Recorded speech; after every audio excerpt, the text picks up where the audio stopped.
Hi, everyone. Thank you all so much for coming out. My name is Aaron Villarreal. I direct the 3 o'clock Percussion Ensemble, who is actually just getting set up to perform their last piece.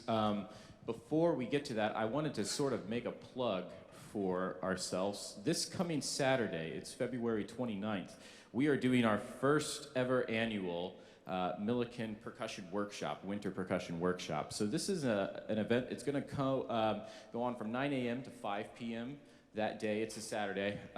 And basically, master classes, playing for one another. Myself, Jeremy Brunk, Brian Justison is going to join us. And we're going to have basically a day full of percussion. It's free.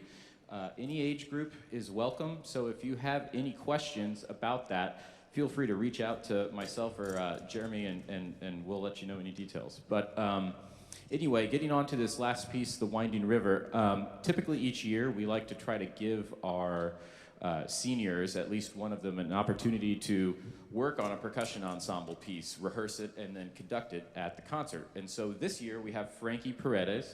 He is a senior commercial music major. He's not positive where he's going next year, but he most likely will be going to grad school.